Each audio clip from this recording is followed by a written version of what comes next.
In this video, we're going to be taking a look at the limit definition of continuity.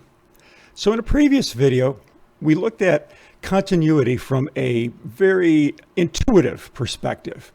So we said if we have a graph, and we can create that graph, that line, without lifting our pen from the paper. There are no holes, there are no breaks or gaps. It is continuous. And then we looked at something that had what we would call a gap.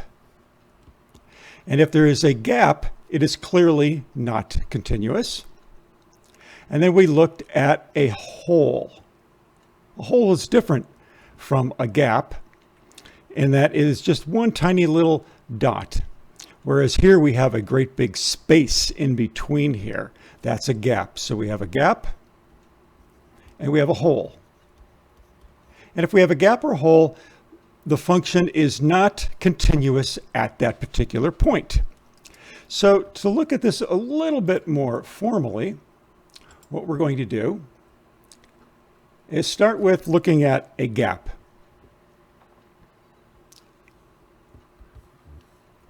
And so here's a graph.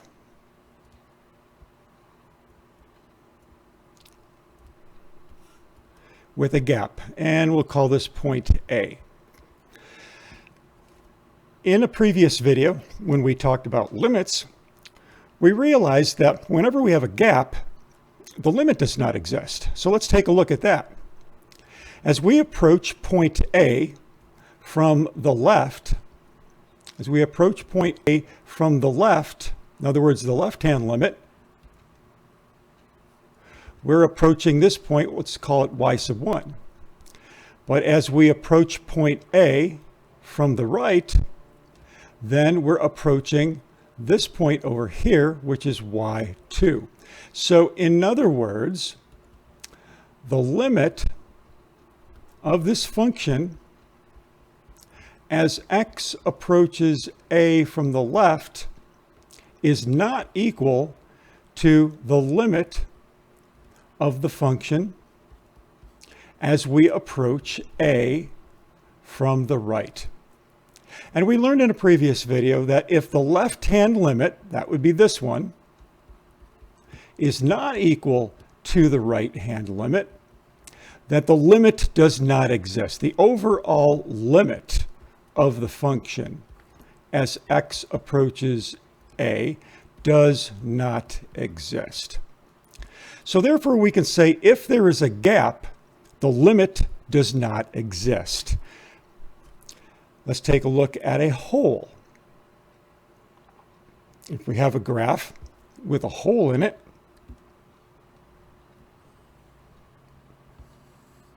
something that looks like this.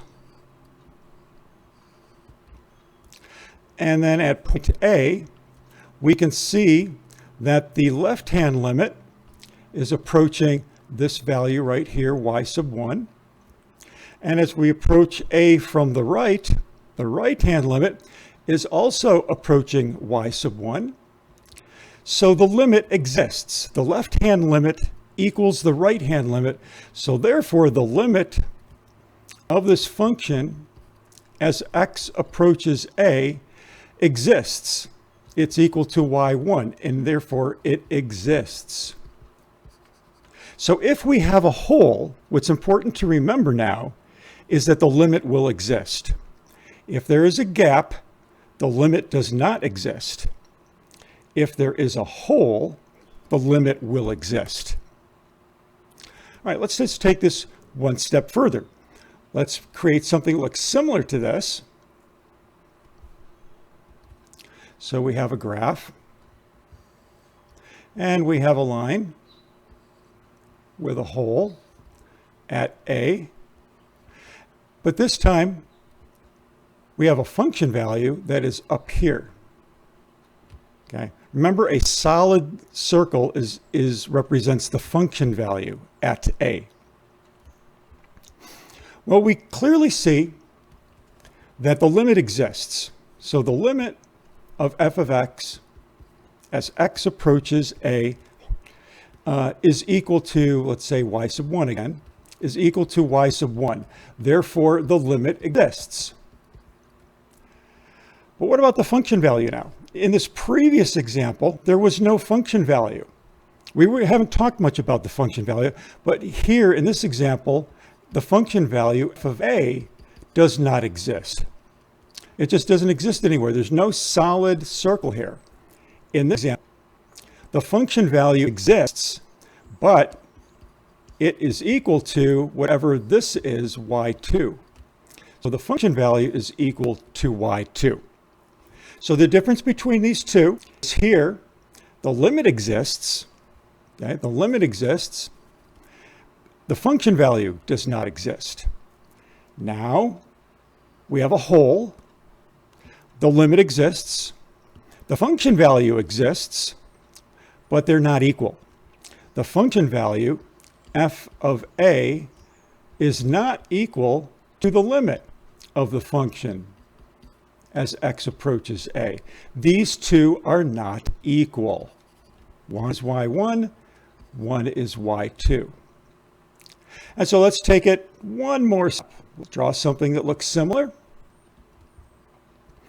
We have a graph with a line that has a hole at a, and the limit is y sub 1. So the limit of the function, once again, as x approaches a, it exists and it is equal to y sub 1. But now let's fill in the hole right here. Let's fill in the hole so it's right there. There's no more hole now. In other words, f of a exists, and f of a is also equal to y sub 1. So what did we do now? First, the function value didn't exist here. Then the function value existed, but it was not in the hole. It did not equal the limit. So now what we've done is we've taken that dot assembly and put it into the hole, filling it in or removing the discontinuity. When we do this, what we have is a situation where the function value exists and the function value is equal to the limit. And what is occurring now is that we have continuity. So summarizing, going back to the first diagram, where we had a gap, the limit did not exist. The limit does not exist. So therefore, there is no continuity. In the second example, the limit existed, okay? The limit existed, but the function value did not exist. So therefore, there is no continuity at a. In the third example here, the limit existed, the function value existed, okay? The limit and the function value both existed, but they were not equal. So therefore, we still had a discontinuity. In order to get rid of the discontinuity, or in order to remove the discontinuity, we filled in the hole essentially by taking this and plugging it in there. And that's what we did here. Now we have a situation where the limit exists, the function value exists, and most importantly, the function value equals the limit. When we have that situation, we have continuity. And this leads us to the formal definition of continuity. In order for some to be continuous at a point, to be continuous at a point, three things need to be true.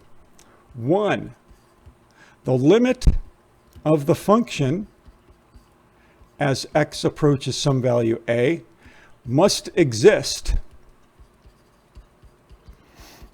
Number two, the function value at a must exist.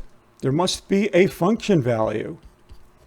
And finally, in order to be continuous, the function value at a must be equal to the limit of the function as we approach a. If these three things are true, all three are true, the limit exists, the function value exists, and the function value equals the limit, then we are continuous at that point.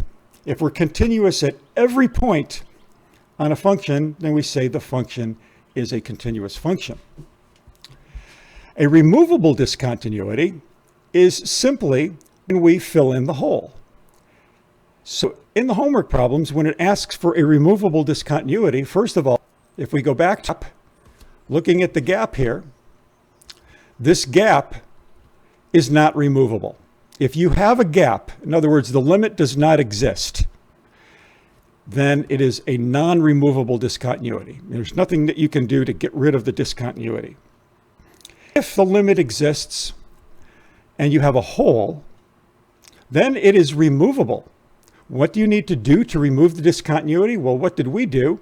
Well, first you have to make sure that the function is defined, and most importantly, that the function is defined as being the limit at that particular point. So to remove a discontinuity, what we need to do is make sure that the limit of the function is equal to the function value at a particular point.